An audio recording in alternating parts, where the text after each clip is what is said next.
Vous pouvez m'en fournir un, ce serait bien, comme ça ce serait bien, j'avance, je procède.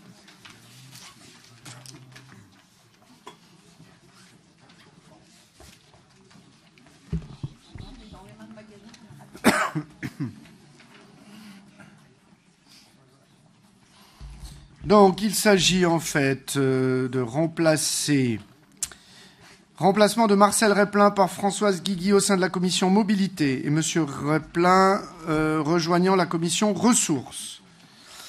Le remplacement de Gilles Strapazon par Michel Gauthier au sein de la commission services publics environnementaux et de réseau. Gilles Strapazon rejoignant la commission mobilité. Remplacement de Bertrand Spindler par Ludovic Bustos au sein de la commission mobilité et Bertrand Spindler rejoignant la commission services publics environnementaux et de réseau. Voilà les principales modifications, les modifications qui ont été portées. Donc il est proposé un amendement qui vise, dans l'amendement tout simplement, remplacer, suite à l'élection d'un nouveau vice-président par des nouveaux vice-présidents et l'installation de nouveaux conseillers métropolitains. Vous en avez eu évidemment l'explication par les noms qui ont été cités préalablement. Je mets aux voix l'amendement. Qui s'oppose à l'amendement? Qui s'abstient? Métropole d'avenir. Amendement adopté. Donc la nouvelle...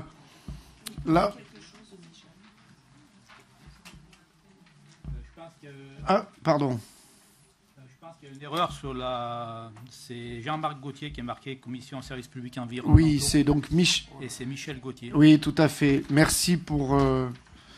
Il s'agit bien de Michel Gauthier. Celui qui vient de s'exprimer. Donc je mets aux voix cette recomposition. Y a-t-il des oppositions? Des abstentions? Oui, abstention de Métropole d'avenir. Adopté. Désignation des représentants du Conseil métropolitain au sein de l'Université Grenoble-Alpes, l'UGA. Il s'agit de désigner un titulaire et un suppléant. Le candidat titulaire, c'est Klaus Abfast. Et le candidat suppléant, c'est Yannick Bell. Qui s'oppose? Qui s'abstient? Métropole d'avenir. Adopté. Désignation d'un représentant du Conseil métropolitain au sein du SMTC. Désignation d'un titulaire. Il s'agit de donc Ludovic Bustos en remplacement de Luc Puissat. Y a-t-il des oppositions?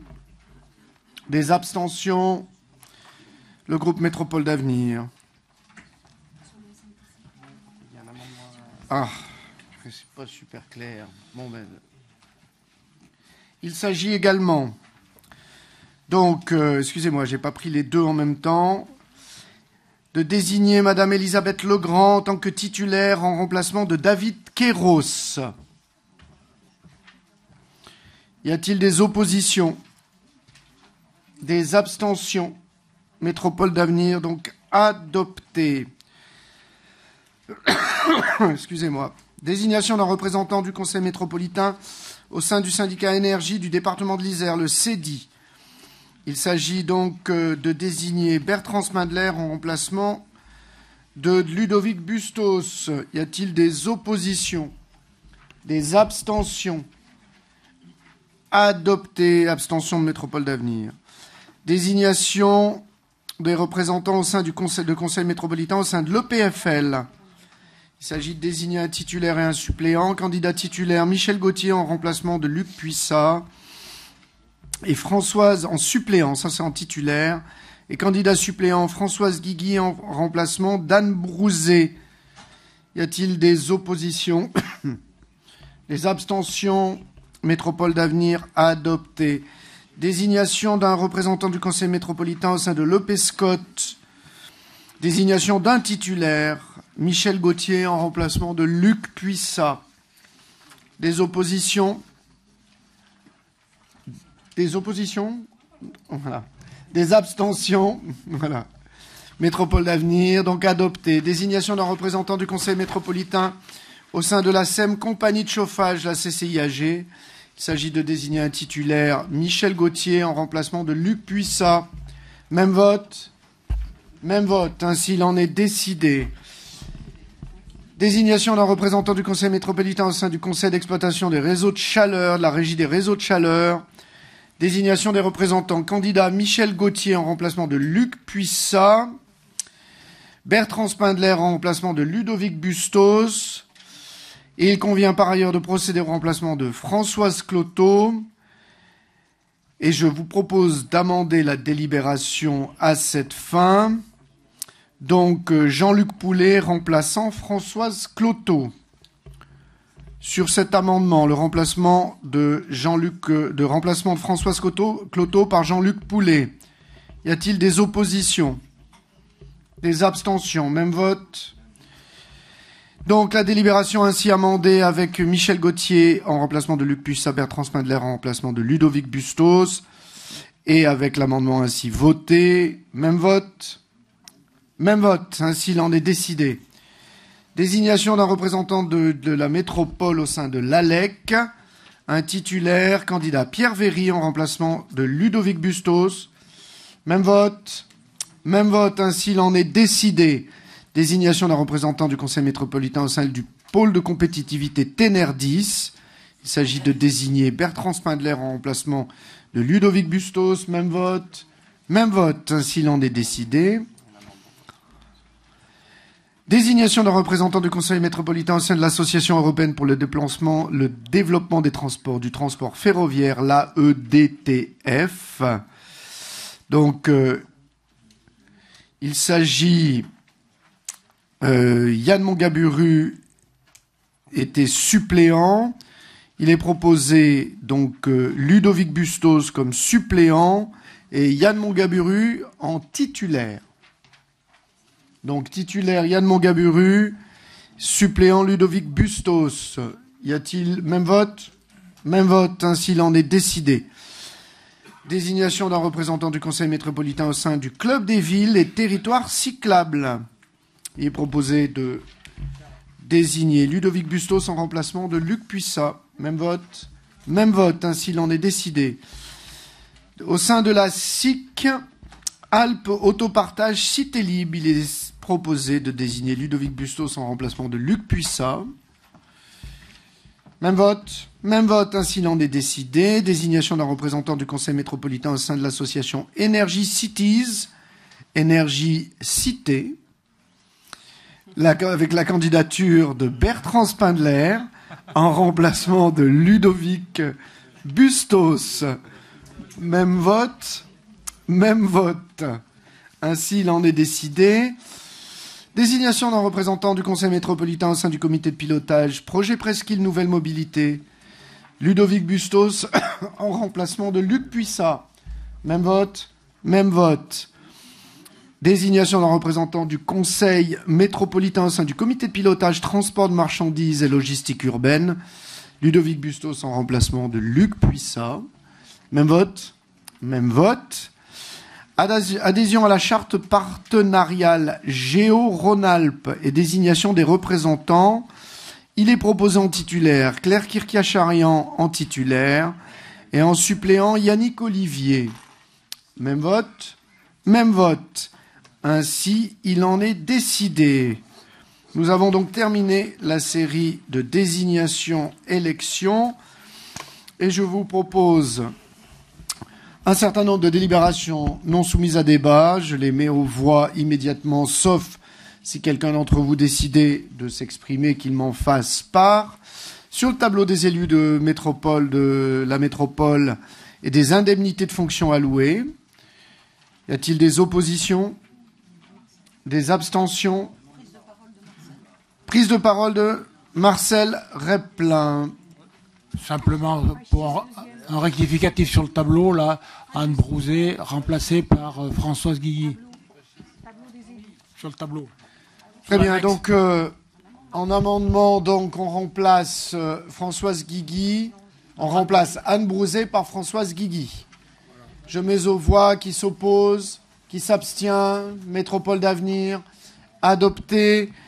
Donc le tableau des élus ainsi amendé, je mets aux voix, même vote, ainsi il en est décidé. La convention de mise à disposition auprès de l'université Joseph Fourier, avec un seul R, UJF de M. Joris Bonnel, ingénieur territorial principal titulaire. Même vote? Non. Qui s'oppose? Qui s'abstient? Unanimité, merci. La mise à disposition à temps partiel de M. Bruno de France, technicien territorial principal auprès de la commune de Gières. Même vote, ainsi il en est décidé, unanimité, merci. L'adhésion au service bourse de l'emploi du centre de gestion de la fonction publique territoriale de l'Isère. Même vote, unanimité, il en est décidé. La suppression de l'indemnité exceptionnelle CSG et instauration de l'indemnité dégressive. Même vote, ainsi il en est décidé. Conventionnement avec des organismes de restauration pour le personnel. Même vote, ainsi il en est décidé. Je laisse la parole à Claire Kirkiacharian pour le plan de déplacement d'administration des modifications avec un amendement de l'exécutif issu des échanges avec les organisations syndicales. Claire Kirkiacharian. Bonjour à tous. Donc, c'est le plan de... Je vous dis bonjour parce que je ne vous ai pas encore vraiment dit bonjour. Donc, le plan de déplacement de l'administration tel qu'il existe n'avait pas vraiment de fondement juridique et nous avons voulu y remédier puisqu'il consacrait des sommes au bénéfice des déplacements du personnel sur autre chose que les modes doux de déplacement et les alternatives à la voiture individuelle et au vélo. Enfin, qui est un mode doux de déplacement. Et donc, nous avons considéré qu'il était utile de commencer à discuter avec les organisations syndicales de cet état de fait. Et nous avons abouti avant-hier seulement, en comité technique, à un accord suffisant, mais partiel, puisque la CFDT a continué de s'y opposer, consacrant le fait que le PAC... Semi-tag, de la tag, le PAC métro-vélo continuerait à être financé de la même façon qu'auparavant, que tout le reste, et en particulier ce qu'on appelait le PAC multimodalité, était versé aux agents sous forme de régime indemnitaire, et que pour ce qui est de construire un véritable PDA qui comprendra sans doute encore d'autres modalités dont nous prendrons le temps d'une discussion partenariale, itérative et sans doute de négociation, nous ferions cela l'année prochaine. Donc voilà ce qui vous est soumis au vote. Nous avons considéré, outre les questions juridiques et de solidité et de rigueur, qu'à l'heure où on demande aux entreprises de la région d'être un petit peu vertueux sur le plan de leur plan de déplacement d'entreprise, il fallait peut-être que nos personnels aussi adhèrent petit à petit à cette forme de déplacement. Voilà. Donc ça ne change rien sur le plan financier, ni pour la métropole, ni pour les agents. Merci. Est-ce qu'il y a des demandes de prise de parole sur ce sujet? Non. Je mets aux voix. Qui s'oppose? Il y a d'abord un amendement. Hein. Ah oui, l'amendement, alors je l'ai pas. Alors, il y a l'amendement. Excusez-moi. Excusez-moi, c'est un long amendement qui a été discuté en CT. Justement, c'est lui qui a fait l'objet du dernier CT en urgence avant-hier, puisqu'il s'agissait de retirer de notre dispositif tel que nous vous le proposons au vote les questions qui ont trait au badge et à l'accès au parking du forum, pour que ces dispositions-là soient discutées plus tard aussi, non pas dans le plan de déplacement de l'administration, mais dans une négociation concernant la généralisation ou l'attribution à des personnes de places de parking, d'une façon générale, que ce soit ici à Joseph Chanrion ou ailleurs, voilà. Et ainsi, nous discuterons également des gens qui ont des véhicules de service avec remisage possible à domicile. Mais on a voulu le retirer exprès de cette discussion. Donc c'est à ça qu'on a abouti, et c'est ce qui a permis que le groupe de représentants des OS dit CGT-FO, qui est dans la même liste, accepte de voter pour cette délibération. Très bien, merci. Je mets aux voix l'amendement. Qui s'oppose? Qui s'abstient? Donc unanimité sur l'amendement. La délibération ainsi amendée. Je mets aux voix. Qui s'oppose? Qui s'abstient? Unanimité. Merci à vous. Élection CAP, création des commissions administratives paritaires et détermination du nombre de représentants titulaires du personnel. Claire Kirkiacharian. pas grand-chose à dire. Nous serons des affiliés du centre de gestion au 1er janvier 2016, au terme d'un processus délibératif avec les autres collectivités affiliées. Et aujourd'hui, nous fondons la CAP métropolitaine et nous définissons le nombre de gens qui vont y participer. Bien, sur ce point, des demandes de prise de parole. Il n'y en a pas. Je mets aux voix. Qui s'oppose? Qui s'abstient? Unanimité. Merci. Transformation de la communauté d'agglomération en métropole. Ajustement du tableau des effectifs et création de postes sur un certain nombre de compétences. Claire Kirkiacharian.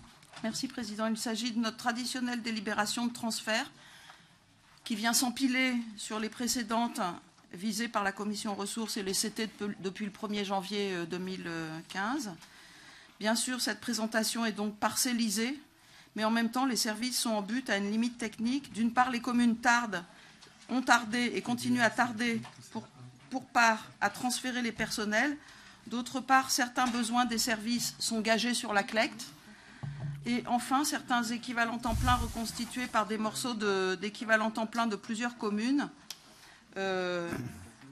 trouvent ici, après transfert, et c'est peut-être une des explications que je vous dois, monsieur le vice-président Trovero, ici, après transfert, une destinée qui doit répondre à nos propres nécessités de service. Enfin, c'est une petite partie de réponse déjà d'avance parce que j'y ai réfléchi. Voilà. Et donc, vous voyez ici qu'il y a 9,5 équivalents temps plein transférés, tous couverts par des personnes, des personnels de plus en provenance de diverses communes. Très bien. Est-ce que ça fait... il y a des observations? Oui, Michel Verret. Oui, merci, Monsieur le Président. Donc, nous avons effectivement pratiquement finalisé l'ensemble des transferts. Et bien que nous ayons eu au fur et à mesure effectivement les différentes délibérations correspondantes, bon, on s'y retrouve pas toujours, donc on aurait besoin d'un tableau récapitulatif un peu de l'ensemble de ces transferts par commune et par compétence, mais aussi l'ensemble des postes qui ont été créés hors transfert, et aussi peut-être quelques éléments sur les services mutualisés avec le nombre d'agents que cela représente et les services aussi territorialisés pour avoir une meilleure compréhension des choses. Merci. Cette question a été posée en commission ressources également. Elle est presque revenue à chaque fois. C'est quelque chose qui était assez difficile jusqu'ici. Les services en vue de ce conseil métropolitain ont travaillé pour nous produire déjà un premier bilan des transferts, non pas avec les origines des communes, mais déjà sur les totaux. Alors, il y a une description, par exemple, sur les transferts de compétences elles-mêmes, aménagement numérique 4 personnes, déplacement accessibilité 12, eau 70, économie 31, environnement 6, foncier habitat 28, fonction support 10, tourisme 1, urbanisme 29, voirie 156 personnes. Dans les créations de services communs, accompagnement vers l'emploi 32 personnes, archives, documentation, repro 39, bureau aménagement des espaces publics 24, contrôle de gestion 13, santé, sécurité, prévention 14. Donc au total, à cette date d'aujourd'hui, 469 postes transférés. Alors bien sûr, ça, vous l'aurez, mais ça ne vous suffit pas. Et j'ai bien entendu, et je trouve votre demande complètement juste et légitime, savoir de quelles communes elles arrivent. Si c'était des ETP couverts ou des ETP reconstitués, c'est des choses qu'on pourra... On s'était engagé en commission ressources, parce que le président Mermillod-Blondin y tenait aussi, à le finaliser complètement à la fin de l'année. Et je pense que ça pourra être fait sans difficulté, autre que ça demande du temps, énormément de temps. Bien, les premiers éléments sont donnés et il y aura effectivement, bien sûr, une réponse précise à la demande qui a été faite. Tout à fait. Merci. En tout cas, sur ce point-là, je mets donc aux voix. Qui s'oppose, qui s'abstient. Métropole d'avenir. La délibération est donc adoptée.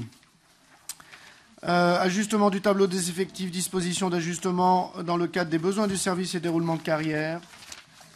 Je disais un peu ça tout à l'heure, c'est-à-dire qu'une fois que les agents sont transférés, certains trouvent une destinée ici et on en voit apparaître à l'intérieur de ces tableaux. Donc ce qu'on peut dire, c'est que nous avons travaillé depuis maintenant le début de l'été à des chantiers de services qui ont été menés tambour battant ici.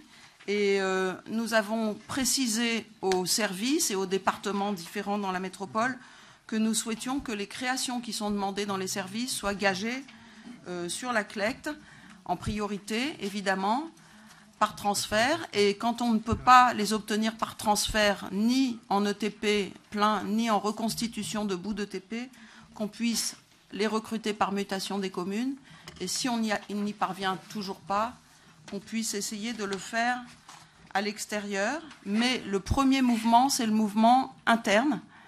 Et il y a des possibilités de redéploiement assez faibles, mais quand même tout à fait possibles à l'intérieur des services de la métropole. Et vous en avez là deux exemples dans le tableau numéro 2 et numéro 3 qui nous permettent d'optimiser et d'ajuster ou d'améliorer l'efficacité d'agents en recherche de mobilité ou d'évolution. Voilà, donc je pense que c'est important que vous ayez ces tableaux. Ils apparaîtront à des moments dans les organigrammes finis à la fin de l'année, puisque nous sommes dans ce travail de chantier et que nous sommes en train de le finaliser complètement. Il y aura encore des présentations de chantier de service d'ici la fin de l'année. Merci. La parole est à Jean-Damien Mermillot-Blondin. Merci, Monsieur le Président. Vous connaissez notre position récurrente sur la problématique donc, des recrutements hors transfert métropolitain. Vous connaissez, je crois, notre position à ce sujet. Si quelqu'un ne s'en souvient pas, c'est environ 5 à 10 minutes d'explication. Mais je suis certain qu'à ce moment-là, tout le monde s'en souvient. Et si le Président m'y autorise, je me dispense de répéter ce que nous répétons à chaque fois. Vous m'autorisez, Monsieur le Président ? J'en étais sûr, Monsieur le Président. Donc je dis juste un chiffre, finalement un chiffre pour alerter les services et qu'il y ait bien conscience, grâce à ce que nous avons mis en place dans le cadre de la commission, avec ces petites flèches ascendantes, descendantes, pour savoir l'impact de chacune de ces délibérations. Nous en sommes aujourd'hui, nous avons reconstitué le travail, puisque si nous en faisons travailler les services, c'est pour avoir cet outil et le mettre en perspective. Il y a eu 7 délibérations depuis le début de l'année, et cela correspond sur une année pleine 2016, puisqu'il y a des recrutements en cours, à une charge supplémentaire de 768 600 €. Je n'ai rien d'autre à ajouter. Très bien. Qui correspondent aux besoins de la métropole dans sa phase de réorganisation et d'amplification de ses politiques. Et de ses compétences. Bien, merci. Je mets donc aux voix qui s'opposent. Qui s'oppose ? Métropole d'avenir. C'est une opposition ? Oui, opposition. Une des abstentions ? Il n'y en a pas. Adopté. Dispositions relatives au recrutement d'agents contractuels en renfort dans le cadre du passage en métropole. Alors là, il s'agit de renfort, donc pour finir de couvrir cette période très difficile, étant donné que d'une part, les services supports en provenance des communes ne sont pas encore arrivés et on ne sait pas dans quelle mesure et à quelle hauteur ils vont pouvoir arriver après les travaux de la CLECT. Donc vous avez là un tableau qui explique qui sont les renforts. On demande le prolongement de certains de ces renforts et la proposition également d'en trouver 10 autres. 10 ETP complémentaires sur la même période afin de pourvoir à nos travaux mécaniques d'accroissement qui sont les travaux qui concernent la paye pour commencer, toutes les questions budgétaires, toutes les questions de mise en service des réseaux informatiques pour chaque agent, de leur poste, etc., qui n'est pas une mince affaire avec l'accroissement dont je vous ai parlé tout à l'heure. Bien, sur ce, je mets aux voix. Qui s'oppose ? Qui s'abstient ? Métropole d'avenir. Convention de mise à disposition de services. C'est une délibération qui propose là de rendre aux communes qui ont transféré en entier des services de personnel, de leur restituer temporairement ou pour certaines missions sur lesquelles les territoires actifs restent les communes. Par exemple, de façon aussi saisonnière, même si c'est la métropole qui exerce cette compétence. Il s'agit de pouvoir restituer par convention des paquets de services entiers pour certaines de ces missions. Merci. Des observations? Il n'y en a pas. Je mets aux voix. Qui s'oppose? Qui s'abstient? Adopté à l'unanimité. Merci. Avant de passer aux finances et budget, pour des questions tout simplement de cohérence dans la présentation, puisque nous avons une délibération notamment budgétaire qui concerne le protocole d'accord entre la métropole et le conseil départemental sur l'aspect financier présenté par Raphaël Guerrero. Je vous propose que nous prenions d'abord la délibération qui est son miroir par le vice-président Yann Mongaburu sur les déplacements, puisqu'il s'agit de ce protocole d'accord. Donc nous prenons les mobilités et une délibération sans débat qui concerne la participation au programme d'action de l'ADTC pour l'année 2015, un avenant à la convention d'objectifs du 21 mai. Est-ce qu'elle appelle des observations? Non. Je mets aux voix. Qui s'oppose? Métropole d'avenir. Qui s'abstient? Adopté, merci. La parole est à Yann Mongaburu pour l'autorisation du président à signer le protocole d'accord entre le conseil départemental de la métropole et le SMTC.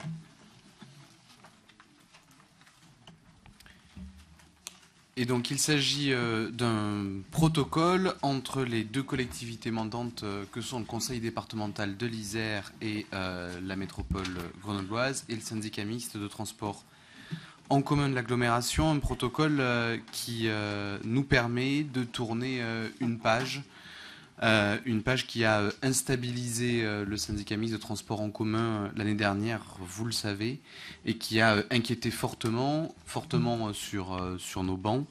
Je crois que ça avait donné lieu à un vœu adopté à l'unanimité par cette Assemblée, et au-delà de nos bancs, qui avait inquiété fortement les usagers de transport en commun et les ouvriers du service public qui le font vivre quotidiennement. Permettez-moi de me féliciter de ce protocole et surtout de remercier l'ensemble des acteurs qui ont permis que ce protocole soit aujourd'hui soumis à notre vote, qui ont fait part d'une pleine responsabilité et je veux la remercier le travail serré, rapide, comme quoi quand il y a une volonté politique, on peut aller vite pour reprendre les mots du président Barbier, qui ont permis que entre l'installation de la nouvelle majorité et particulièrement le mois de juin et aujourd'hui, nous concluons ce protocole qui est, à mon sens, un accord historique. Un accord historique d'abord, en premier lieu, parce qu'il permet de régulariser le passé, mais un accord historique parce qu'il permet d'ouvrir de nouvelles voies pour l'avenir. La régularisation du passé, tout le monde a eu l'occasion de pérorer sur la dette depuis un an du SMTC.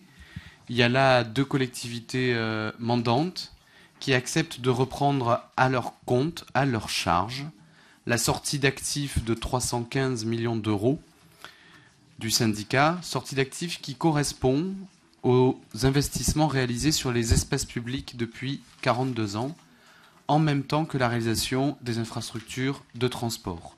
C'est une bonne politique qui a été menée et qui devra continuer lors des réalisations futures, à chaque fois qu'on réalise une infrastructure, de reprendre les espaces publics en cohérence aux abords des infrastructures pour refaire la ville et pour intervenir sur l'ensemble des modes de déplacement et non pas que les transports en commun, mais aussi la marche, le vélo ou les usages de la voiture sur les voiries communales, anciennement communales ou départementales.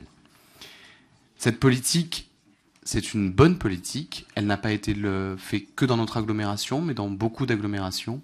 Il ne revient par contre pas aux usagers de transport en commun ou aux entreprises par le biais du versement de transport de porter cette partie-là des investissements qui ont été réalisés, mais bien aux collectivités mandantes qui sont responsables de ces espaces publics.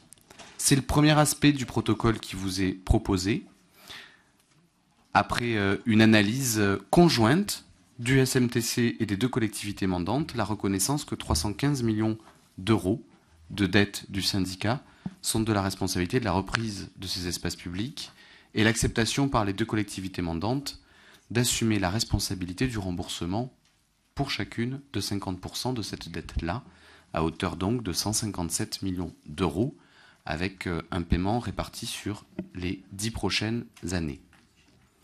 Mais c'est aussi un accord historique parce qu'il permet d'envisager autrement l'avenir. Autrement l'avenir, d'abord parce que le département s'engage à travers ce protocole à participer à hauteur, en plus de la régularisation du passé, à hauteur d'une contribution annuelle de 11 millions d'euros pour la vie et le fonctionnement du syndicat, et d'y apporter des subventions d'investissement lors de la réalisation de projets du syndicat dans les années à venir. C'est un engagement de responsabilité, là aussi, du département de l'Isère, que de considérer qu'il a à financer le fonctionnement des transports en commun de l'agglomération grenobloise, comme il le fait pour les autres AOT du département.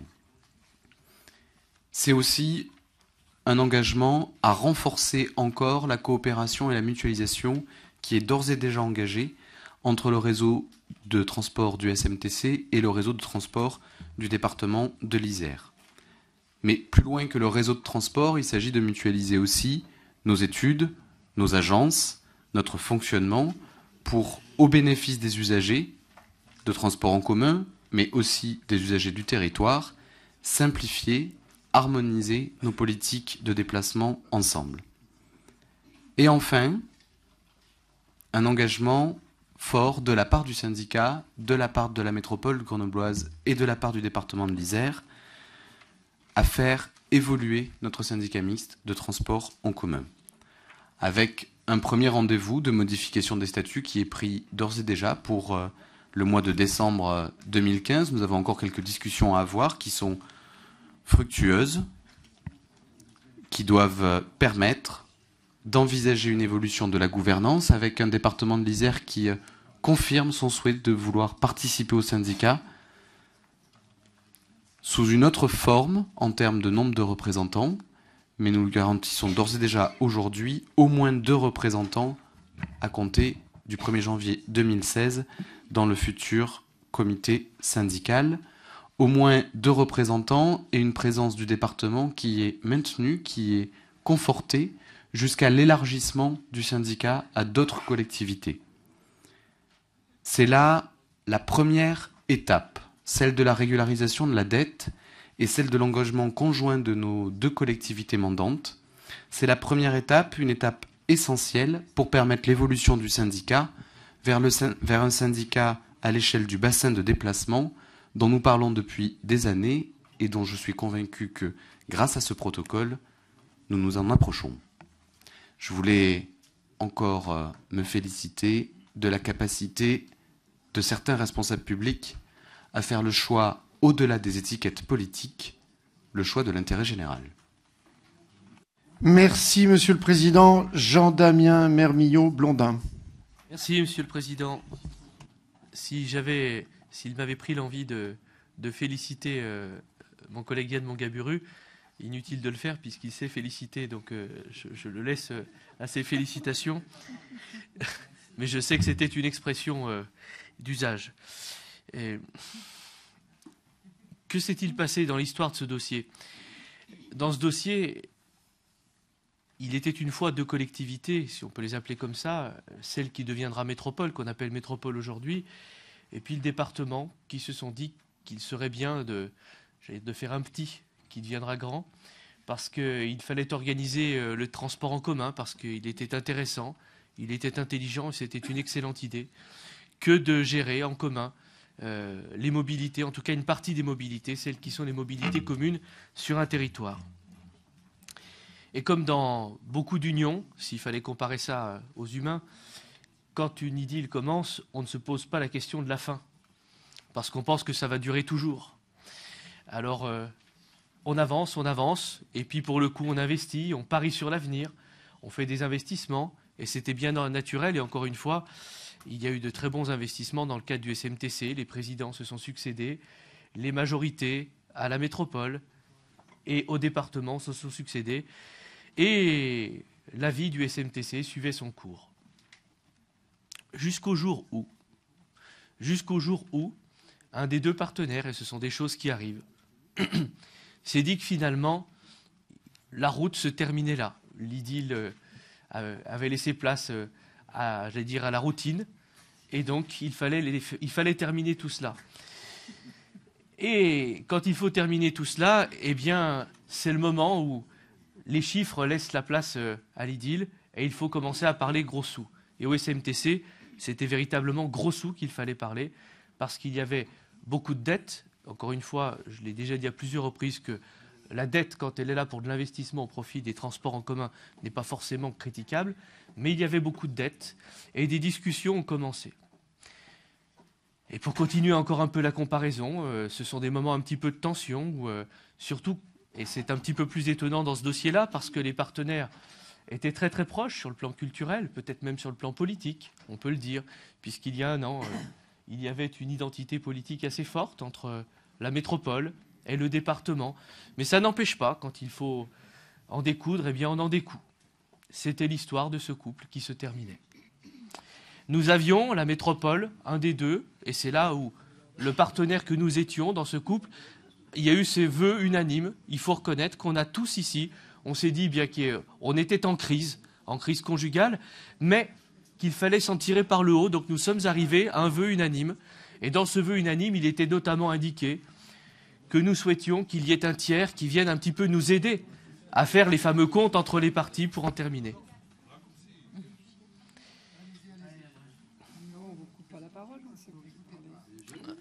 Il y en a qui souhaitent que j'abrège, parce que effectivement, cette histoire, cet épisode-là n'est pas très agréable à entendre. Je le comprends.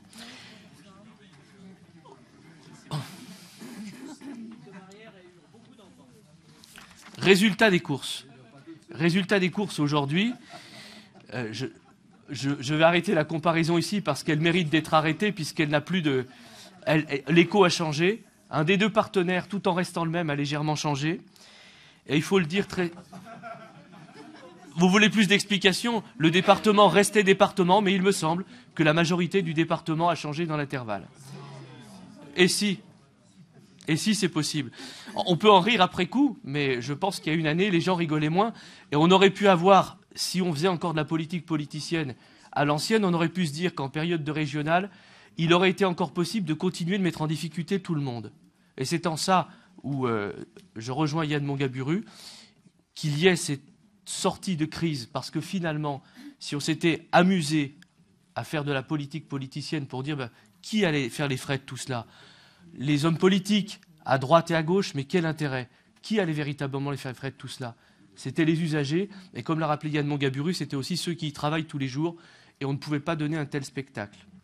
C'est pour ça que nous avons travaillé avec le département, avec le SMTC, avec la métropole également. Nous avons travaillé tous ensemble là-dessus. C'est la vérité. Il faut le dire, mais je le dis, Monsieur le Président. Je sais critiquer, mais je sais aussi reconnaître les choses quand elles vont bien. C'est ça l'objectivité. Et tous ensemble, nous sommes arrivés à trouver une sortie de crise. Est-ce que, juridiquement, les uns ou les autres ont raison? La question n'a plus à être posée. C'est l'avantage de ce protocole d'accord. Nous arrêtons, nous déposons les armes et nous arrivons à une sortie de crise par le haut pour toutes et tous. Et c'est pour la raison pour laquelle nous sommes ce soir heureux. Est-ce que l'accord est historique? Peut-être.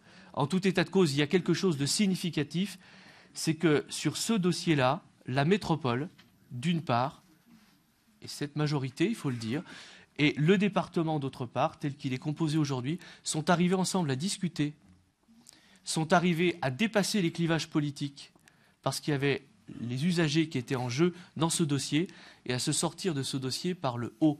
Des esprits chagrins pourraient dire encore « il ne fallait pas faire ça, il fallait cliver, il fallait durcir ». Ça n'est pas notre opinion, c'était les usagers qui étaient au cœur de tout cela. Et nous devons peut-être, tous finalement, partager les félicitations que Yann Mongaburu disait tout à l'heure, et le fait que la métropole ait pu s'entendre avec le département au-delà des clivages politiques est quelque chose qui me semble porteur d'espoir pour que les citoyens comprennent, et je suis sûr que les citoyens ne s'y tromperont pas, comprennent qu'il y avait un intérêt général qui devait dépasser les clivages politiques. Il en allait du service et du SMTC. Merci, Monsieur le Président. Bertrand Spindler. Oui, les commissions mobilité et ressources se sont réunies il y a 3 jours pour examiner ces ce projet de délibération et celle des finances qui vont avec, où il n'y avait eu aucun commentaire à cette réunion, donc c'était peut-être un peu frustrant. Donc je rajoute simplement un commentaire très bref en disant qu'effectivement on se réjouit collectivement de l'adoption de ce protocole d'accord. Et je ne serai pas plus long. Merci, Monsieur le Vice-président. Françoise Gerbier. Merci. Notre groupe tient à saluer le consensus retrouvé en effet sur ce dossier. D'abord, remercier les services qui ont travaillé pendant pratiquement 1 an pour arriver à trouver des solutions que les élus ont pu ensuite examiner. Remercier donc aussi les élus pour tout ce travail accompli et aboutir à un accord. Cette question, en effet, du SMTC des transports en commun, depuis de longues années, fait consensus dans notre agglomération. Jean-Damien Mermillot l'a présenté comme une belle histoire d'amour.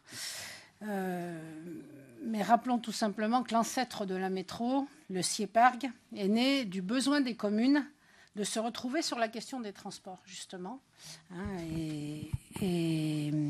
J'en profite d'ailleurs pour rendre hommage à Gilbert Biessy, qui a été vice-président du SIEPARG, vice-président du Conseil général, plusieurs fois président du SMTC, et puis aussi à d'autres hommes, en effet, de toutes couleurs politiques, qui ont supporté ce dossier des transports en commun pour le faire avancer comme on le connaît et aboutir à ce qu'on a aujourd'hui, qui est absolument exemplaire, certainement un des plus beaux réseaux de France.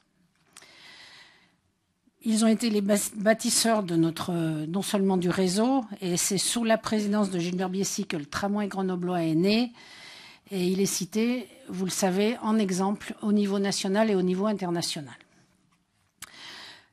Je pense qu'on a raison de rappeler la situation un peu particulière. S'il n'y avait pas eu de consensus, toute l'agglomération aurait été bloquée d'ailleurs. C'était vraiment urgent de trouver une solution. Le développement du réseau, en particulier du tramway, mais du réseau de transport en commun, s'est fait dans le cadre de la loi d'orientation des transports intérieurs. Et je voulais juste vous en dire 2 mots. Elle était basée sur plusieurs thématiques. D'abord, structurer la ville. Et on le sait, nos lignes en particulier la ligne de tramway a structuré la ville. Créer des transports en site propre, c'est-à-dire déjà à l'époque éloigner la voiture des centres-villes. Lutter contre la pollution des villes. Rendre les transports accessibles aux personnes à mobilité réduite et améliorer le financement de manière très sensible grâce à l'augmentation du versement transport. Il est évident que sur la question de la structuration de la ville, quand on dit que les dettes venaient du fait qu'on a fait des travaux de façade à façade, il était normal que le SMTC et donc les 2 financeurs, la métro et le département, prennent à leur charge tous ces travaux de voirie, de déplacement de réseau, d'alignement et autres liés à ces travaux du tramway. D'où la question de la dette partagée aujourd'hui réglée. Pour ce qui est des compensations, l'histoire est également là pour nous rappeler que nombre de lignes, autrefois départementales, ont été remplacées par des lignes urbaines relevant du SMTC. Et le département l'a bien reconnu et nous pouvons en prendre acte. Reste la question des transports scolaires. Là aussi, il y a compensation et c'est là que notre groupe souhaite aller plus loin. Nous profitons de ce dossier pour renouveler notre demande sur le transport des collégiens et des primaires. Nous avons été largement interpellés depuis la rentrée scolaire et même encore maintenant sur l'inégalité de traitement des collégiens du département. Elle n'est pas normale. Et le SMTC n'a pas pu, dans le peu de temps que nous avons eu, le SMTC n'a pas pu mettre en place cette gratuité. Je vous rappelle qu'on avait à peu près 2 mois, on a eu à peu près 2 mois pour traiter cette question et c'était évidemment impossible. On nous reproche donc d'avoir mis en place, voté d'ailleurs, la nouvelle tarification solidaire au même moment. Il faut remettre les choses dans leur contexte. Les élus ont travaillé pendant 1 an sur cette tarification solidaire. Il est vrai que nous n'étions pas en mesure de voter de manière simultanée la gratuité pour les transports des collégiens, que le département avait instauré précipitamment sans concertation avec les autres AOTU, dont celle de la métro. C'est pourquoi nous avons porté un vœu, puis demandé au président du département et de la métro que soit étudié le coût d'un tel dispositif. Pour l'instant, nous n'avons pas obtenu de réponse sur le coût de cette gratuité, que représenterait cette gratuité. Selon les chiffres de l'Académie, on peut évaluer à peu près, il y a 17 000 collégiens sur notre territoire. Je profite donc de cette délibération pour demander à nouveau une évaluation du coût de la mise en place de cette gratuité. Et cette estimation doit pouvoir être réalisée par le SMTC. Et nous souhaitons que les négociations reprennent sur ce sujet entre le département et la métro. C'est un choix politique que nous pouvons faire. Notre groupe souhaite que cette question soit examinée, Monsieur le Président, lors du débat budgétaire, tout comme nous le faisons pour certaines actions qui ne relèvent pas obligatoirement de la compétence de la métro ou du département. Peut-être faut-il faire des choix qui nous permettent de dégager les ressources suffisantes. Maintenant que la participation de chacun est stabilisée, les conditions sont réunies pour en parler sereinement. Merci. Merci beaucoup, Olivier Bertrand. Oui, merci, Monsieur le Président. Je ne vais pas relancer un débat de fond comme Madame Gerbier sur un des débats que nous connaissons tous depuis longtemps dans l'agglomération, mais en rester sur le protocole en lui-même. C'est l'épilogue aujourd'hui d'un épisode de crispation sur une situation qui devenait de plus en plus compliquée à comprendre si on remonte à moins d'un an en arrière, et notamment compliqué de comprendre la position du département, particulièrement donc bloqué dans ce dossier. Mais depuis, effectivement, tout le monde l'a dit, les positions ont bougé et on peut que s'en féliciter. On est à l'épilogue puisque le département s'est prononcé, tous les groupes, toutes les sensibilités se sont félicités de ce protocole d'accord, le SMTC dans les mêmes conditions, et nous voyons à l'issue de ce débat que notre Assemblée a l'air aussi sur une position unanime sur ce protocole. Donc c'est l'occasion, encore une fois, de dire qu'il est possible, malgré les différences politiques, d'aboutir sur des sujets parfois complexes. Et je noterai simplement un point, il y en a beaucoup qui peuvent résulter de ce protocole, c'est que il y a un avenir sur les transports en commun dans l'agglomération et au-delà de l'agglomération sur la région urbaine. Et c'est peut-être cela qui sera demain le vrai débat et les vrais enjeux que nous aurons dans cette Assemblée. Merci. Quelques mots également sur ce sujet, même s'il commence à se faire très tard. En vous écoutant tout à l'heure, Monsieur le Président du groupe Métropole d'Avenir, j'avais l'impression que je m'entendais parler. Dans la comparaison, puisque c'est exactement les mêmes propos que j'ai tenus à l'inauguration d'une ligne de tramway. Donc je ne vais pas reprendre mot pour m'assurer qu'il n'y ait pas plagiat quand même, mais en tout cas, j'ai bien compris qu'il y avait une volonté de votre part que je perçois extrêmement positivement, de coller particulièrement, surtout quand on met le nœud sur le paquet cadeau final. Donc moi, je suis très heureux qu'on fasse concorde là-dessus, mais je me permettrai simplement de rappeler quelques moments désagréables où l'on disait comment c'est possible une telle opposition politicienne entre des personnes qui avaient la même sensibilité politique. Je me rappelle ces propos qui m'avaient été adressés, Monsieur le Président, et qui avaient été d'ailleurs adressés par votre propre groupe. Je ne suis pas quelqu'un de particulièrement rancunier. Mais je voulais simplement rappeler qui avait dit quoi. Qui avait dit quoi. Je me rappelle également, et je vois Bernard Charvet ici, d'une réunion publique à Briey-en-Gonne, Herbé Briey-en-Gonne, où un habitant m'a posé la question, qu'est-ce que c'est que cette histoire de conflit entre la métropole et le département au sujet du SMTC? Ceux qui étaient là s'en rappellent peut-être, moi je m'en rappelle très très bien. Et j'avais dit, simplement, vous savez, quand il y a une dette à partager, le président de la métropole ne lâchera rien, même pour des intérêts politiciens, lorsqu'il s'agit tout simplement que l'outil commun, et la métropole notamment, retrouve ce qui est juste dans ce qu'est cette prise en compte de la dette. Voilà ce que j'avais dit. Et j'avais simplement dit, Vous imaginez pas que je vais m'asseoir sur un chèque de 150 millions environ. J'avais dit les choses ainsi. Et je voudrais d'ailleurs, il y a eu effectivement un travail, et je remercie les acteurs du département, le président Barbier, le vice-président Perrin, je dirais de la qualité d'écoute, du travail. Le conseil départemental a produit une étude, un tiers, qui a pu expertiser. Dans la réalité des faits, ce n'est pas pour tirer gloriole aujourd'hui.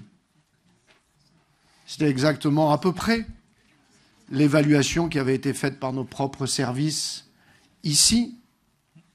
Et je les salue d'ailleurs, du directeur général des services, Michel Papot, jusqu'à l'ensemble des équipes sur les mobilités, du cabinet également, qui ont œuvré sur ce sujet ô combien complexe.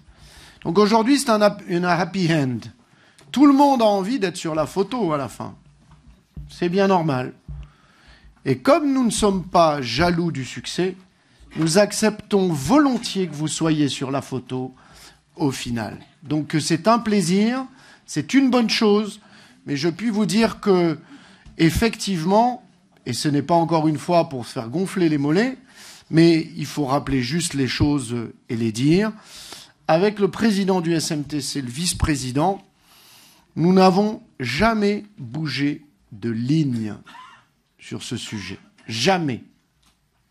La réalité a été ainsi.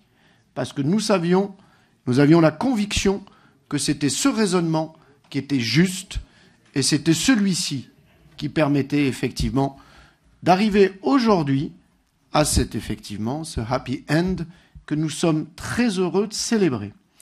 Merci à vous. Jean-Claude Perrin. Oui, merci Monsieur le Président. Moi, je ne me suis pas exprimé jusqu'à maintenant parce que je n'entendais que des propos finalement assez élogieux pour l'esprit de concorde qui règne entre les deux institutions, le département, la métropole et le SMTC qui est le mandant.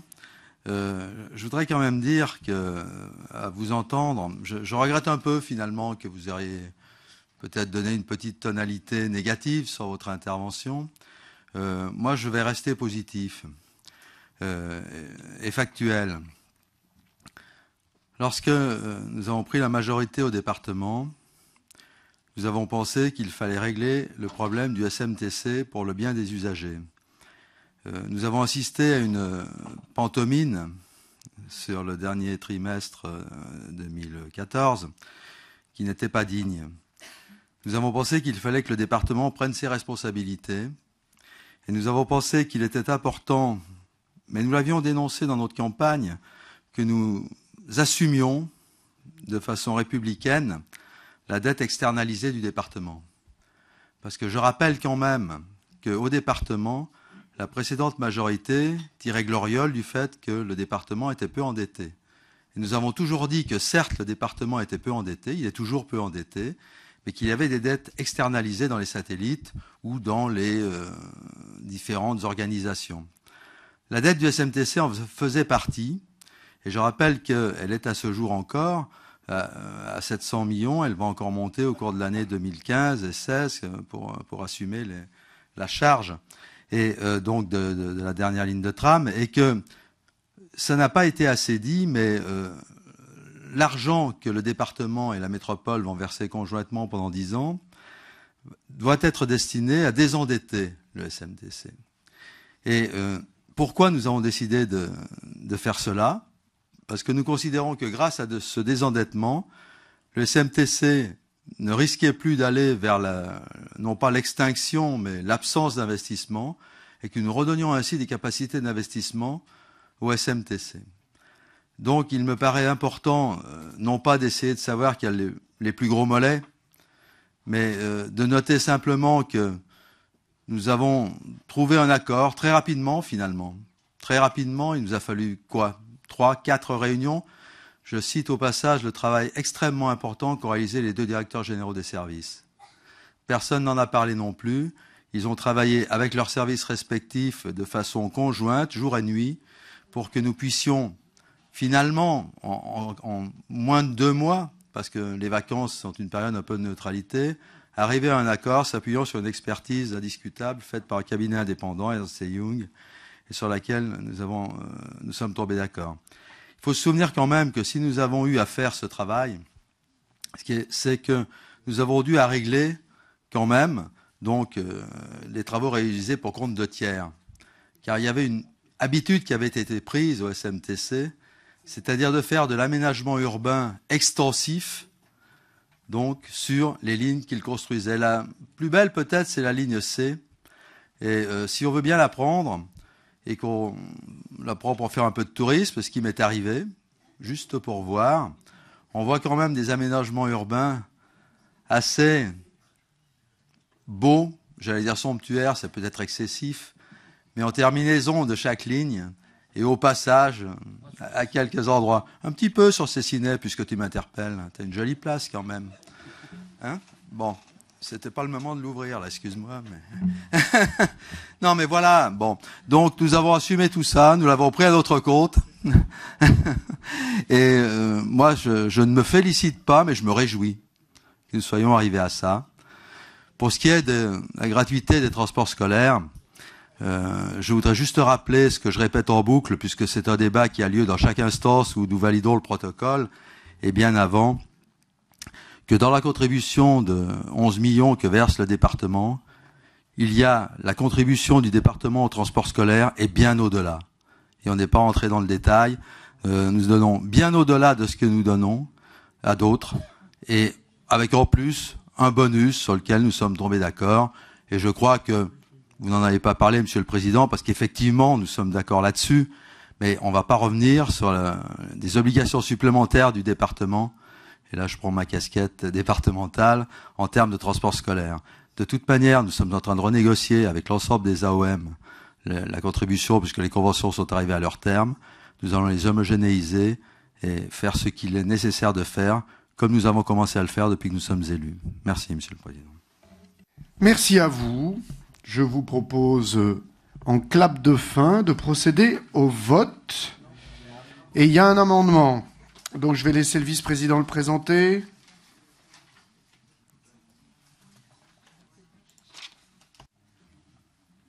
C'est fou comme l'esprit de concorde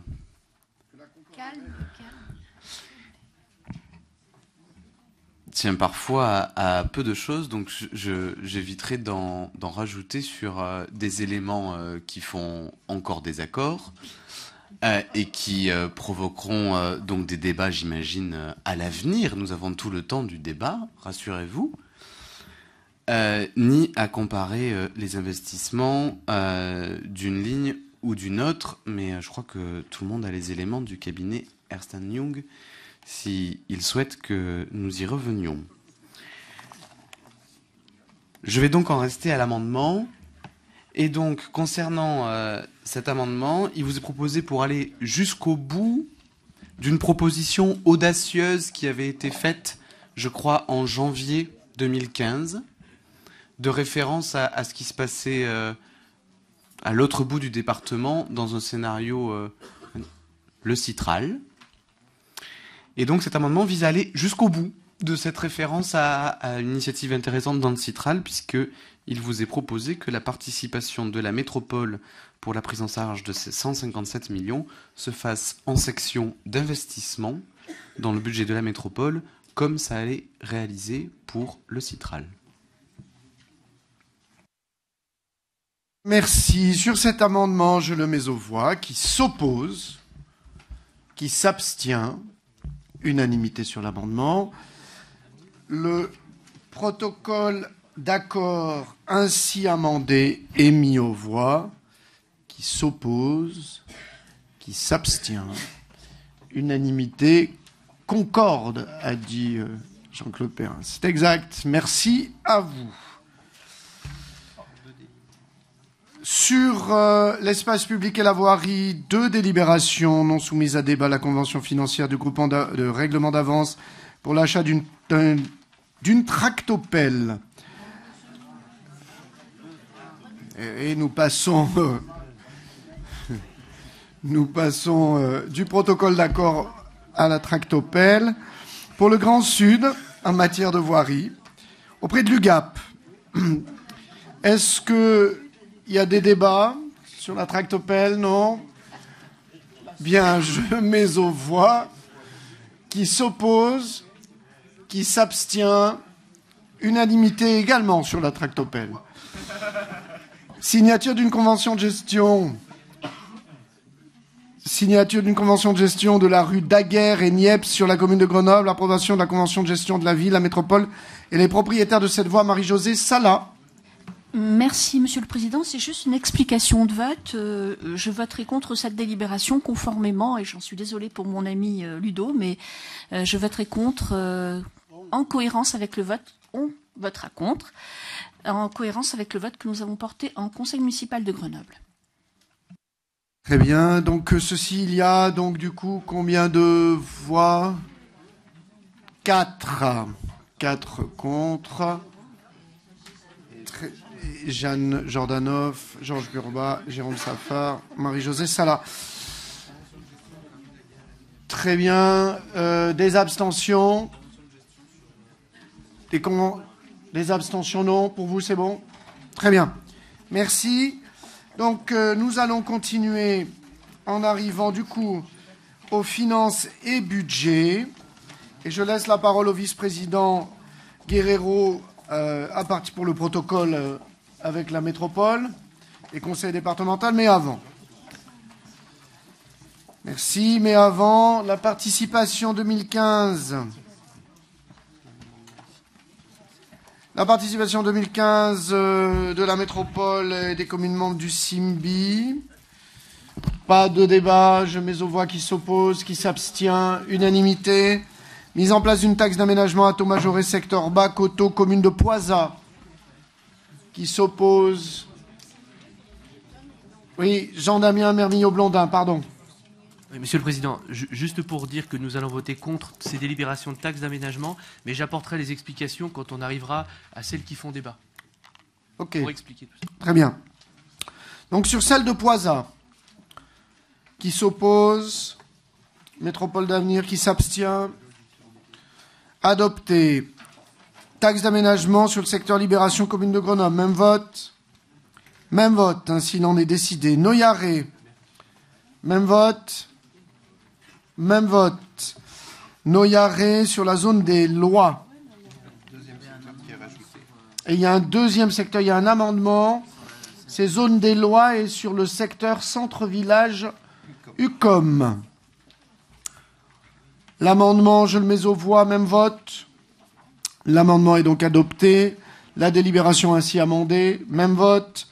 Même vote sur la commune de Venon, sur le secteur des Crocs. Même vote. Même vote. Durée d'amortissement des biens dans les budgets annuellement annexes nouvellement créés. Qui s'oppose? Qui s'abstient? Pardon, Françoise.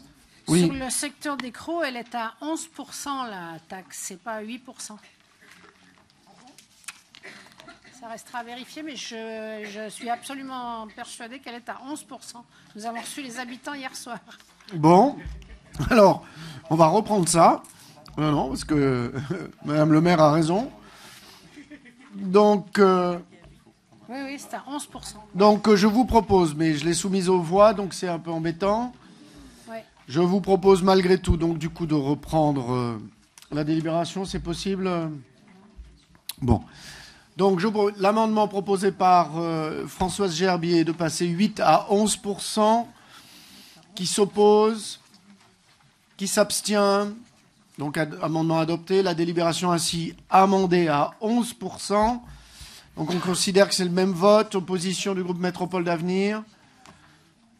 C'est ça. Adopté. Très bien, merci. Durée d'amortissement des biens et des budgets annexes nouvellement créés. Qui s'oppose? Qui s'abstient? Abstention? Opposition? Donc adopté. La fixation de l'indemnité de conseil à M. Jacques Barbier, trésorier principal, comptable de la métropole. Qui s'oppose? Qui s'abstient? Unanimité également. Je laisse la parole à Raphaël Guerreiro pour la participation de la métropole au sein du SMTC correspondant au passif généré par les investissements réalisés pour le compte de tiers. Les modalités, Raphaël Guerreiro. Merci Monsieur le Président. Pratiquement tout a été présenté par Yann Mongaburu, donc je ne viendrai pas là-dessus. Il s'agit de répartir en diversement l'annuité de la dette de 157,5 millions, 10 annuités de 15,75 millions, et par amendement par rapport au projet de délibération présenté sur une demande des DEFIP à la Chambre régionale des comptes, donc qu'elle soit versée non pas en fonctionnement mais en investissement. Il y a un petit amendement, donc c'est celui-là. Donc je mets l'amendement en voix, qui s'oppose, qui s'abstient, unanimité, la délibération ainsi amendée, qui s'oppose, qui s'abstient, unanimité. Merci à vous. Budget principal de la métropole, la DM1, exercice 2015, Raphaël Guerreiro. Simplement dire en préambule que pour les décisions modificatives des tableaux passes, c'est de bien penser à signer aussi pour les procurations. Demande des services. Décision modificative numéro 1, de manière très synthétique, si des questions de pause, on prendra le temps d'y répondre plus précisément. Section de fonctionnement dans les recettes, plus 10 900 000 euros. Même chose sur les dépenses, notamment avec l'affectation du résultat de 2014. Et la plus grosse partie en dépenses de fonctionnement, c'est une enveloppe de 5 millions d'euros de dépenses imprévues qui n'est pas prévue d'être dépensée, mais c'est au cas où, de manière à rembourser les communes sur les conventions de gestion voirie. En investissement, la décision modificative porte sur un montant de 13 830 000 euros, avec des réajustements de crédit et notamment une diminution de l'emprunt d'équilibre d'environ 3 millions d'euros sur les dépenses d'investissement. Paul est au président du groupe Métropole d'Avenir, président de la commission ressources, Jean-Damien Mermillot-Blondin. Merci Monsieur le Président. Je vais faire une intervention globale pour toutes les DM qui vont suivre. Sur les autres DM, je n'interviendrai pas et nous nous abstiendrons. Sur celle-ci, nous allons voter contre. J'en dis deux mots de manière très synthétique, vraiment synthétique, ça prendra une minute. Je crois que dans cette DM, il y a un vrai sujet. Les recettes réelles de fonctionnement augmentent de 2,9 millions d'euros. C'est, si j'ai bien compté, 0,73 par rapport au BP 2015 de la métropole, 391,5 millions d'euros. C'est une augmentation qui s'explique de la manière suivante, si j'ai bien compris, des subventions supplémentaires ou transférées des communes et à des remboursements de frais annexes. Donc, RRF, 2,9 millions. Par contre, les dépenses réelles de fonctionnement, elles, augmentent de 10,9 millions d'euros. C'est plus 3,35% par rapport au BP 2015. Il me semble que cela s'explique, si j'ai bien compris, mais les documents transmis par les services sont extrêmement transparents et clairs, il n'y a pas de sujet là-dessus. 3,3 millions supplémentaires pour le budget personnel. Augmentation des charges de gestion courantes 1 million, charges exceptionnelles 1,7 et des dépenses imprévues supplémentaires pour 5,5 millions. J'en terminerai juste par un constat et une question véritable qu'il faudra se poser collectivement, parce qu'il y a ce passage en métropole qui est difficile. On voit, c'est un constat qu'on n'arrive donc plus à équilibrer les dépenses nouvelles par des recettes nouvelles pérennes. C'est l'exercice, on est véritablement là-dedans, mais on se sert des réserves et il nous semble que cette stratégie conjoncturelle, ne peut pas être une stratégie à moyen ou long terme. Très bien. Raphaël Guerreiro. Rien à dire. Très bien. Donc je mets aux voix l'ADM1 qui s'oppose, donc Métropole d'Avenir, qui s'abstient. Adopté pour le budget annexe déchets, collecte et traitement, DM1. Raphaël Guerreiro. Décision modificative sur donc, notamment le fonctionnement, c'est la reprise des résultats, avec une dépense imprévue supplémentaire qui pourra servir à la régulation des délégations de services publics que nous avons passé en commission de délégation de services publics. Et sur l'investissement, là aussi, un certain nombre de régularisations en dépenses avec la réinscription du déficit d'investissement reporté que nous avons constaté au compte administratif. Et au global, sur les recettes d'investissement, donc diminution de l'emprunt d'équilibre de 4,4 millions d'euros. Merci. Est-ce qu'il y a des demandes d'explication? Non, je mets aux voix. Qui s'oppose? Qui s'abstient? Métropole d'avenir, l'abstention. Sur le budget régie assainissement, la DM1. Raphaël. Là aussi, en exploitation et non pas en fonctionnement, il s'agit de reprendre le résultat reporté que nous avons voté au compte administratif précédent, en adaptant les dépenses d'exploitation. De même, sur l'investissement, il s'agit d'un certain nombre de régularisations pour coller au plus près de la réalité et d'acter les 6 580 000 euros de déficit d'investissement reporté. Et là aussi, la prévision d'emprunt est légèrement réajustée de moins 100 000 euros. Très bien. Je mets aux voix qui s'oppose, qui s'abstient. Métropole d'avenir, adopté. Pour la régie d'eau potable. Régie d'eau potable, notamment, et c'est un chiffre important, 3 millions d'euros en décision négative de recettes supplémentaires produits exceptionnels. Cela devrait être environ 10 millions d'euros suite à la mission Savin-Audon et l'excédent qui serait reversé par les communes d'environ 10 millions d'euros. Très bien. Pas d'observation. Qui s'oppose, qui s'abstient. Abstention. D'accord. Très bien, adopté. Des stationnements en ouvrage, l'ADM. Raphaël Guerrero.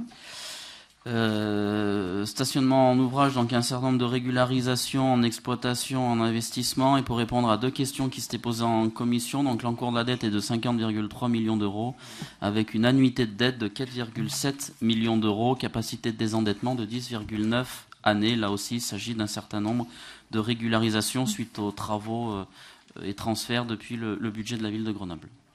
Très bien. Je mets aux voix qui s'oppose, qui s'abstient.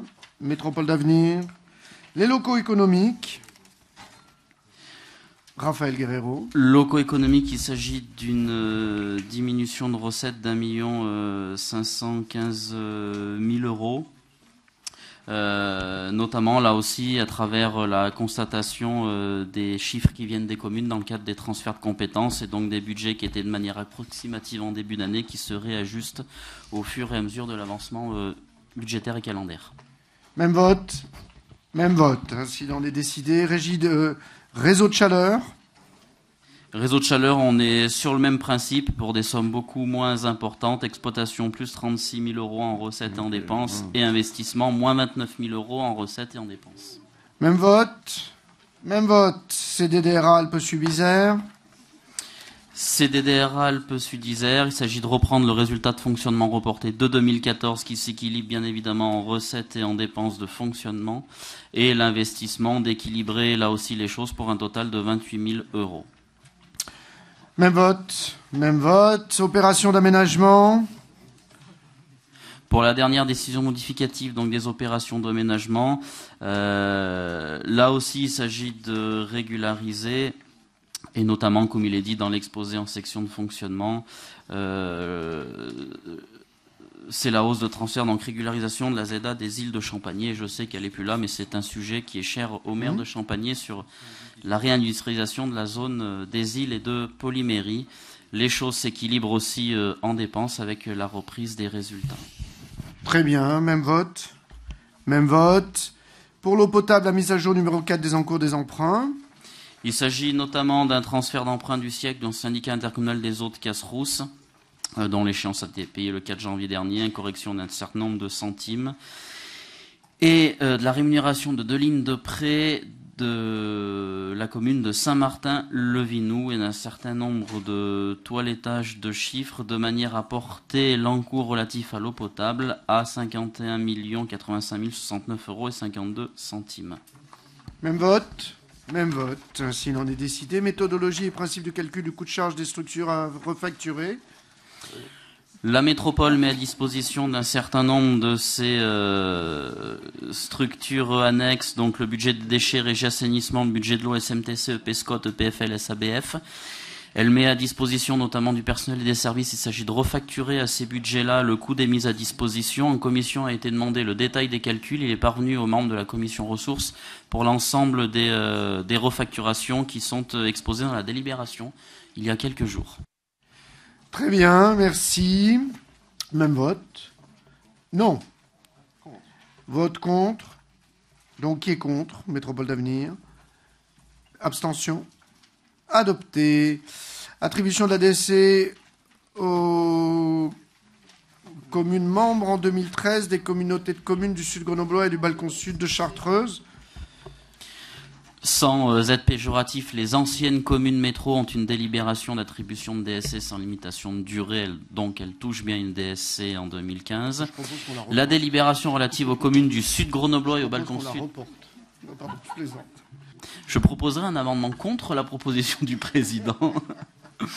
Il s'agit d'attribuer donc une DSC aux communes de l'ancien Sud Grenoblois et des anciens Balcons Sud de Chartreuse, puisqu'elle avait été de manière actée pour 1 an, et donc il s'agit de les reprendre, et ce sont les mêmes montants versés que l'année dernière. Voilà. Très bien. Je mets aux voix. Qui s'oppose, qui s'abstient. Unanimité. La taxe d'aménagement, fixation du taux et des exonérations. Taxe d'aménagement, quelques éléments de manière le plus synthétique possible, mais malgré tout.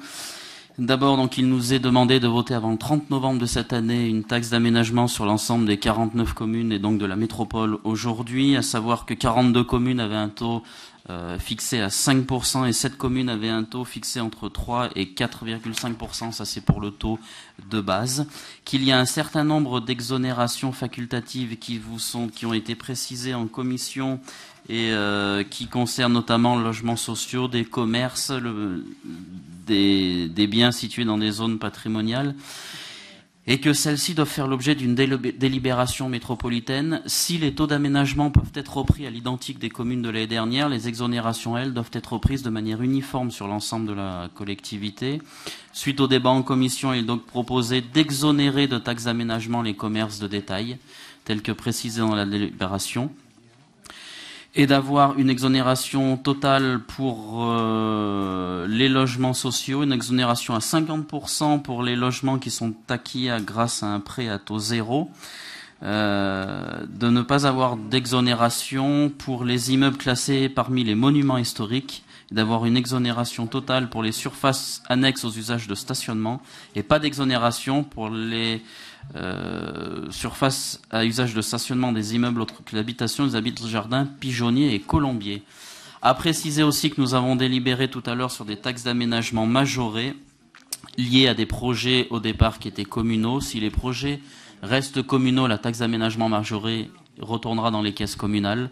Si ça concerne des projets métropolitains, la métropole conservera le produit de la taxe d'aménagement.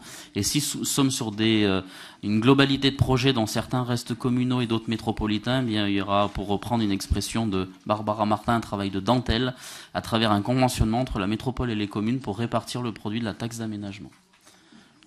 La parole est à Jean-Damien Mermillot-Blondin. Merci, Monsieur le Président. Je vous avais dit tout à l'heure que nous expliquerions nos votes contre.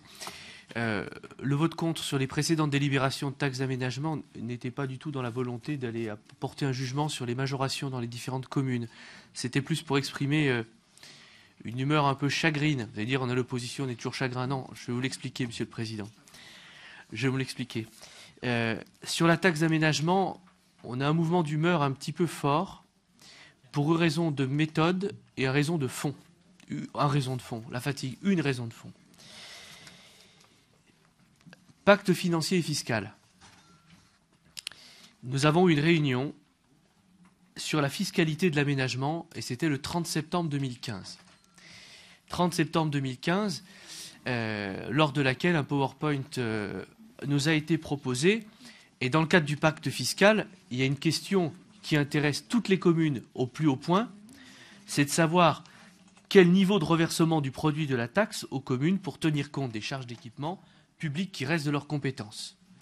C'était une des questions que nous avons balayées, travail de dentelle en tout cas, nous avons commencé ce travail lors de cette commission. Alors le problème de méthode, puis après le problème de fond. Le problème de méthode, c'est que si on prend ce PowerPoint en page 5, pour que l'on arrive à se faire une religion en commission, des exemples nous sont donnés. Grand Lyon, 12,5%, Bordeaux Métropole, 14,3%, et Lille Métropole, 10%. C'est donc sur ces exemples-là, ce benchmarking, pour parler mode, qui a été fait, sur lesquels nous avons commencé à travailler. Et puis il y a eu des hypothèses qui ont été données 15% ou 10 et 10, 10 pour les communes, etc., pour connaître, in fine, ce que la métropole allait reverser aux différentes communes. On est parti sur des chiffres de cette nature-là, parce que les exemples qui nous étaient donnés, 10, 12,5, 14,3, les chiffres qui nous étaient proposés, 15 ou 2 fois 10, ça faisait 20, c'était conforme à ce qui existait. Sauf que, pour qu'on puisse travailler de manière éclairée, il aurait quand même été utile, sinon agréable, de nous donner un benchmarking un tout petit peu plus large dans son éventail, parce que on a l'impression que finalement tout le monde s'est calé entre 10 et 15%. Mais c'est faux. Vous prenez par exemple Le Mans, parce qu'il y a des EPCI qui ont déjà cette taxe qui leur est bénéficiaire. Pas besoin d'être en métropole pour cela. Bien, il y a des collectivités, Strasbourg par exemple, c'est 50% de reversement, et Le Mans, c'est 50% de reversement. Il y en a d'autres, c'est 0 aussi. Parce que si je reproche des choses, il faut être objectif aussi. Il y en a, c'est 0, il y en a, c'est 50%. Et il aurait été, sur la méthode peut-être agréable, que nous donne cet éventail beaucoup plus large pour ne pas orienter notre réflexion pendant les heures que nous avons passées, pour être dans ce curseur de 10-15%, parce qu'il y a 0 et il y a 50. Sur la méthode, ça laisse un goût un petit peu désagréable, je tenais à le dire, ça ne se reproduira pas, j'en suis convaincu. Je crois qu'il faut que les spectres, quand il y a un spectre, et qu'on va voir chez nos voisins, qu'on aille bien sur les extrêmes de l'un à l'autre. Ça, c'était le point méthode. Sur le point fondamental, maintenant, sur le fond, c'est un point d'alerte que nous donnons aujourd'hui, d'où notre vote négatif aujourd'hui, sur cette taxe d'aménagement. Il faut qu'elle reste importante pour les communes. Pourquoi ? L'idée n'est pas de se tirailler entre la métropole et les communes. La métropole doit avoir les moyens de ses actions. Ça, c'est évident. Néanmoins, et je parle sous votre contrôle, Monsieur le Président, je crois qu'il a été décidé que le transfert des voiries se fasse à minima. Il n'y a rien de péjoratif, mais il y avait des tiroirs, on a pris une compétence, mais tout n'a pas été pris par la métropole. Et quand bien même tout aurait été pris par la métropole, quand on fait une opération d'aménagement, ce ne sont pas que des voiries, ce sont tous les aménagements qui vont... Monsieur Oudjaoudi, demandez-moi la parole et je vous la donnerai. La parole est au président Mermillot-Blondin. La parole est à Jean-Damien Mermillot-Blondin. La parole est à Jean-Damien Mermillot-Blondin. Il me semble, sans vouloir faire de la sémantique, que c'est un groupe de travail ici. Il est un peu plus étendu, il vote, mais nous sommes en train de travailler. C'est votre opinion. En tout cas, je parle au président. Allez, procédez. J'essaye de procéder, Monsieur le Président. Et je la prends, je vous en remercie. Et je terminerai par là sur le fond. Je dis simplement, et j'attire l'attention, c'est le point de vigilance sur la taxe d'aménagement. Il faudra véritablement regarder. Il faudra, après que le chiffre augmente, plus la métropole prendra des compétences et plus elle devra reverser une somme moindre aux communes. Mais il nous semble qu'il faut être extrêmement vigilant sur ce point. C'était le point fondamental que j'ai tenté, nonobstant des interférences, de vous exposer, Monsieur le Président. Très bien, donc il faudra travailler effectivement sur les clés de répartition qui se situent entre 0 et 50. Voilà, déjà, donc ça nous permet... Très bien, sur cette taxe d'aménagement du coût et la fixation du taux, Raphaël Guerrero, peut-être, il souhaitait s'exprimer. Quelques éléments d'information, déjà de dire sur le ton de la boutade peut-être, d'être heureux que nous ayons pu ressusciter un mort aujourd'hui d'un pacte fiscal qui à 10h était mort et enterré et qui aujourd'hui, ce soir en tout cas à 22h30, on lui prête vie. Donc j'en suis très heureux. Bravo.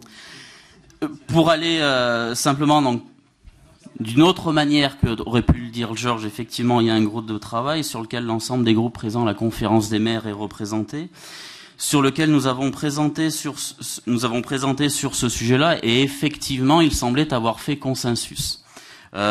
Sur une autre commission, on a vu que des avis pouvaient être divergents. Donc j'ai pu rencontrer notamment dans votre groupe des gens qui avaient un avis différent, de manière à entendre, à écouter, des choses sont justes sur ce qui est proposé, et de continuer de faire vivre ce groupe de travail qui a été ressuscité du pacte fiscal, et en donnant pour objectif, parce que dans le pacte fiscal on peut travailler beaucoup de choses, beaucoup de sujets. J'ai entendu aussi des communes, alors on pourra peut-être dire après que le pacte fiscal aura fait l'objet d'un consensus mou.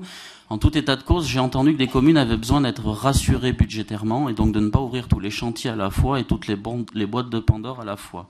Et c'est pourquoi je souhaiterais aujourd'hui que le pacte fiscal puisse se concentrer sur 2 choses. La première des choses qui fait plutôt lien à la CLET, et je vais pas ouvrir ici le débat de la CLET sur la dette, les dettes refinançables en partie par la métropole, et sur la taxe d'aménagement, compte tenu du montant important que représente cette taxe dans les budgets d'un certain nombre de communes. Nous verrons plus tard la dotation de solidarité et les autres sujets qui peuvent s'y rapporter. Donc voilà, sur la taxe d'aménagement, le sujet n'est pas clos sur le pacte fiscal, mais au contraire, je souhaite le travailler avec des nouvelles façons de voir les choses, et en lien, là, vous parlez sur le fond, en fonction des compétences qui ont été transférées, qui sont conservées entre les collectivités communes et la métropole. Merci, je mets aux voix. Qui s'oppose? La métropole d'avenir s'oppose? Qui s'oppose? Ça s'oppose. Qui s'abstient? Adopté. Merci. L'avenant. Ensuite, nous passons à l'eau. L'avenant numéro 1, donc c'est en non-débat, sauf à la fin. L'avenant numéro 1 à la convention subséquente de délégation de maîtrise d'ouvrage pour les travaux de production, adduction du stockage de l'eau potable pour le programme 2015 avec la SPL eau, avec un X, de Grenoble-Alpes. Qui s'oppose? Qui s'abstient? Adopté. Les tarifs 2015 de l'eau potable, même vote. Même vote. Et à la demande du public, ainsi, il en est décidé. Avenant numéro 2 au contrat de DSP de distribution d'eau potable par la ville de Mélan. Même vote. Même vote. De Mélan, et on me dit Poisa. Voilà, tout à fait. Non, mais c'est une autre délibération. Mélan, donc adopté. Adopté pour Poisa. Même vote. Même vote. Autorisation de signer une convention ou de groupement de commandes entre la métropole et la SPL pour l'acquisition de compteurs d'eau. Même vote. Même vote. Une convention pour le transit et le traitement des eaux usées de la commune de Volnavez-le-Haut à la station d'épuration du Sonant sur la commune de Saint-Martin-du-Riage. Même vote. Même vote. L'actualisation de l'étude du schéma directeur suite à l'extension du périmètre territorial de la métropole. Et une demande d'aide à l'agence de l'eau Rhône-Méditerranée-Corse. Même vote. Même vote. L'élaboration d'un parcours pédagogique sur la station d'épuration Aquapole. Une demande d'aide à l'agence de l'eau. Même vote. Même vote. La délégation de service public pour la gestion du service de l'assainissement sur la commune de Jarry. Le rapport annuel, doit-il être voté d'ailleurs ou simplement prend acte? Merci Christophe Mayoussier. On prend acte. On prend acte. Pour Bresson, on prend acte aussi. La modification de la composition du conseil d'exploitation, je passe la parole à Christophe Mayoussier.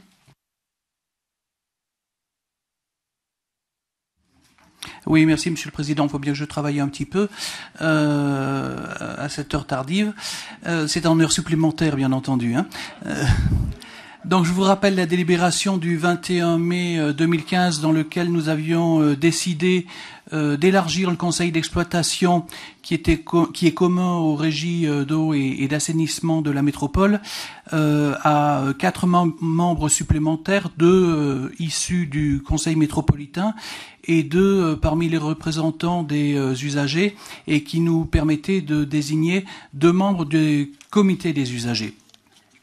La première partie de la délibération, c'est la proposition de désigner Michel Gauthier pour remplacer Luc Puissat.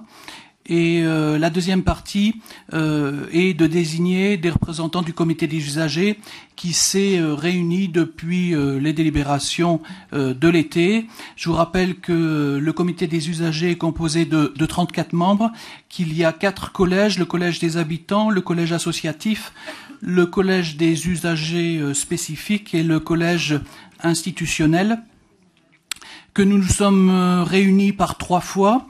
La dernière fois, hier au soir, au long de 3h30 de réunion. Nous avons traité la question du règlement de service, des modes de gestion SPL régie, et ça a été aussi l'occasion d'élire les membres du CU, du comité des usagers, qui siégeraient au conseil d'exploitation. Et donc il vous est proposé de désigner en titulaire, tel qu'il en ressort du vote des membres du comité des usagers, Monsieur Jean-Louis Montanera, qui est de Cessin pour le Collège des habitants, Monsieur Vincent Compara de Grenoble pour le Collège des habitants, et en suppléant, Monsieur Jean Francoz qui représente Au Secours, et Madame Agnès Eliopoulos qui représente la CNL et qui est une habitante de Fontaine. Voilà, la prochaine réunion du conseil d'exploitation se tiendra en début du mois de décembre, et nous aborderons les questions de l'expérimentation de la tarification sociale, des tarifs eau et assainissement, et puis un point sur la remise en eau du DRAC, entre autres des points que nous aborderons. Je rappelle aussi que dans le conseil d'exploitation, on a en qualité d'observateurs les maires des communes sur lesquels sont les champs captants de Visil et de Vars, donc Visil, Saint-Pierre-le-Mézage et Vars. Merci pour ce rappel, tout à fait. Donc sur la modification de la composition, la désignation des 2 représentants du comité des usagers, la désignation de Michel Gauthier en remplacement de Luc Puissat, je mets aux voix qui s'oppose, qui s'abstient. Métropole d'avenir, adopté. Nous passons à la transition énergétique et l'aménagement numérique. Donc il s'agit d'une convention de communication de données entre la métropole et les gestionnaires de réseau pour établir le schéma directeur de l'énergie. Pas d'observation. Je mets aux voix qui s'oppose, qui s'abstient. Adopté. Je passe la parole à Jérôme Dutroncy. C'est Ludovic. Pardon. Et encore rapporteur Jérôme Dutroncy. Pour la candidature de la métropole à l'appel à manifestation d'intérêt, territoire à énergie positive, les TEPOS. Merci, Monsieur le Président. Ça sera ma dernière contribution officielle à la transition énergétique, puisque, évidemment, il y aura bien d'autres sujets encore à traiter. Alors, pour faire très simple, parce qu'il est tard, bien que ce soit une délibération fort intéressante, vous dire que la région et l'ADEME ont lancé un appel à manifestation d'intérêt, territoire à énergie positive, dit TEPOS, et que la métropole a fait acte de candidature. Cela nous a semblé utile et essentiel parce que, on possède un plan air, énergie, climat qui est ambitieux, parce que nous avons, depuis plus d'1 an et demi, voté une étude sur la transition énergétique de la métropole qui aura 2 volets, un volet schéma directeur et un volet préfiguration d'un service public local de l'énergie, parce que sur le champ des mobilités, il y a également des actions ambitieuses qui sont menées, métropole apaisée, le triplement de la part modale du vélo, les nouveaux itinéraires cycles, parce qu'il y a également, dans le cadre de TEPOS, des démarches à engager auprès des voisins pour avoir une véritable dynamique, notamment avec les territoires, notamment la communauté du Pays Voironnais, les communautés de communes du Grésivaudan et le parc national régional du Vercors et de la Chartreuse. Il y aura 3 axes de travail: la mobilité interterritoire, la mobilisation de la ressource en bois énergie locale, le développement des filières économiques locales. Et sachez également qu'en termes de gouvernance, il est proposé que soit mis en place une instance politique en charge du pilotage de TEPOS, et donc qui sera assurée par différents vice-présidents. Et il y aura évidemment un compte rendu et voire même des débats qui seront faits en bureau métropolitain. Voilà. Et en commission. Et en commission aussi, bien entendu. Voilà, comme ça, tout à fait. Permettez de rassurer Métropole d'avenir. C'était la gaffe du soir. Je voulais pas qu'on se quitte sur une frustration comme celle-là. Donc, bien, pas de débat. Je mets aux voix qui s'oppose, qui s'abstient. Abstention. Contre. Opposition. Très bien. Nous avons ensuite, sur la prévention, la collecte, la valorisation des déchets, des délibérations qui sont pas de souci. Donc un marché d'insertion sociale et professionnelle dans le cadre des activités de mise à disposition de personnel pour assurer des remplacements. Qui s'oppose, qui s'abstient, unanimité. Un marché de prestations de mise à disposition de personnel intérimaire pour la collecte des déchets. Même vote. Même vote. L'actualisation des tarifs de vente de bacs aux usagers. Même vote. Même vote. Le marché d'évacuation et traitement des déchets d'amiante liés des déchetteries intercommunales. Autorisation du président à signer. Même vote. Même vote. Il est 22h43. L'ordre du jour est épuisé. Mais je sens que encore de l'énergie. Donc d'ailleurs, je voulais donc qu'on reprenne 2 points. Non, c'était une plaisanterie. Excellente soirée, très bon week-end. À bientôt, merci.